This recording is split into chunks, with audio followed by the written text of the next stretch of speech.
There is a strange moment when you finally stop. The work is over. The screen is closed. The room is quiet. Nothing is demanding you right now. But instead of relief, something inside you tightens. You look at the ceiling. You check the time. You remember a message you did not answer. A task you did not finish. A person who seems ahead of you. And suddenly, rest does not feel like rest anymore. It feels like you are getting away with something. Like you are breaking a rule no one ever said out loud. You are tired, but lying still feels suspicious. You are free, but somehow, you still feel watched. And the most disturbing part is this. No one has to tell you to get back to work. A voice inside you does it first. It asks, "Are you sure you are allowed to stop?" Most people explain this in the wrong way. They say you are addicted to your phone. They say you lack discipline. They say you cannot relax because you are too ambitious, too anxious, or too distracted. And sometimes, those things are partly true. But they are not the whole story. Because the deeper problem is not that you forgot how to rest. The deeper problem is that modern life quietly changed what rest means. Rest used to mean recovery. A pause. A return to yourself. A small empty space, where nothing needed to be proven. But now, rest often feels like evidence against you. A blank hour becomes a question. Why are you not doing more? A quiet afternoon becomes a trial. Are you falling behind? A free evening becomes a mirror. Look at everyone else moving. Look at everyone else improving.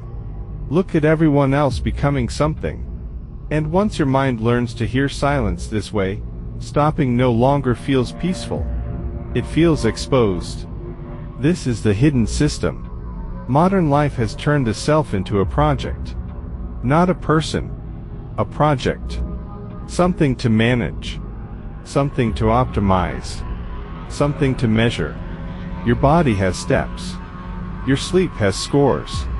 Your work has metrics. Your messages have response times. Your career has milestones. Your thoughts have drafts. Your personality has a brand. Even your rest has to be productive now. You do not just go for a walk. You clear your mind. You do not just sleep. You recover for tomorrow. You do not just take a break.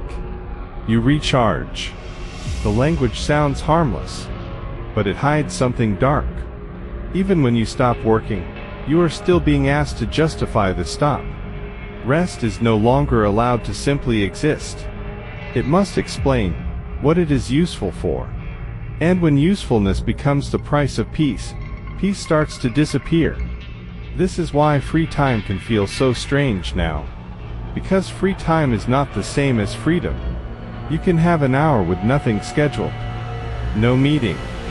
No alarm. No deadline in front of you. But if your mind is still checking your value, that hour is not empty. It is full of invisible judgment. You sit down, but part of you is still standing in front of a scoreboard. Money, age, messages, tasks, progress. The version of yourself you were supposed to become by now.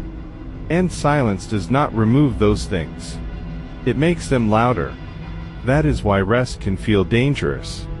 Not because resting is wrong, but because quiet gives your mind space to hear everything it has been avoiding. This is why the phone becomes so powerful. Not because the phone is magic, but because it gives the mind an exit door. The moment rest becomes uncomfortable, the screen offers motion. A notification, a scroll, a short video, a feed. A little proof that something is happening. And for a few seconds, the pressure disappears.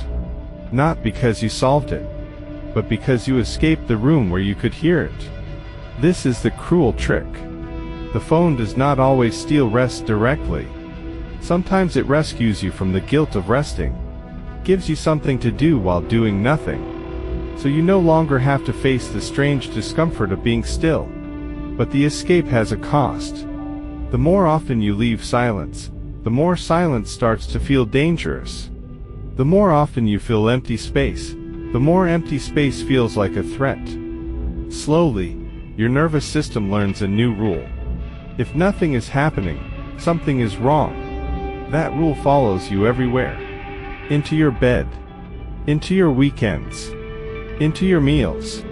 Into the quiet moments after a long day.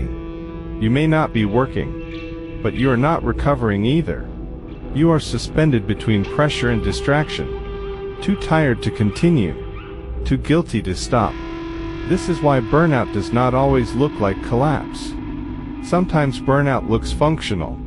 You still answer messages. You still meet deadlines. You still smile when people ask how you are. But inside, repair has stopped working. Your body gets time away from work, but your mind does not get distance from being judged. And without distance, recovery becomes shallow. Sleep becomes another task. A walk becomes another strategy. A weekend becomes a short delay before the pressure returns. The darker consequence is this.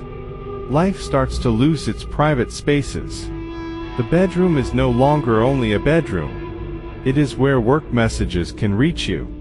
Couch is no longer only a couch. It is where you compare your life to strangers. The quiet room is no longer quiet. It is where every unfinished expectation begins speaking at once. Modern life did not just make people busy. It followed them into the places where they used to become human again. And once that happens, rest begins to feel like rebellion. Stillness feels like disobedience. Doing nothing feels like a confession. As if you are admitting that you are not optimized enough. Not ambitious enough. Not grateful enough. Not far enough ahead. But maybe the guilt is not proof that you're lazy. Maybe it is proof that the system worked. Maybe you were trained so well that even when no one is watching, you still watch yourself. Even when no one is measuring, you still measure yourself. Even when no one is asking for more, you still hear the demand. That is not weakness. That is conditioning. A world that rewards constant motion will eventually make stillness feel unsafe. A world that measures everything will eventually make unmeasured time feel suspicious. A world that turns people into projects will eventually make simple existence feel unfinished. So the question is not only, why can't I rest? The deeper question is this. Who taught me that I need permission? Who taught my body to apologize for peace? Who taught my mind that quiet means failure? Because rest was never supposed to feel like a courtroom. Rest was not supposed to be a place where you defend your worth. It was not supposed to be another test. It was supposed to be the room where the performance ends. The place where you stop being useful for a moment. And remember that you are alive. But modern life changed the room. It put a judge inside it. And now, every time you try to stop, something in you waits for the verdict. Maybe freedom begins there. Not with a bigger achievement. Not with a better routine. Not with another system for self-improvement. Maybe freedom begins in the small, uncomfortable act of being still without explaining why. No proof. No productivity. No apology. Just silence. And for once, no permission.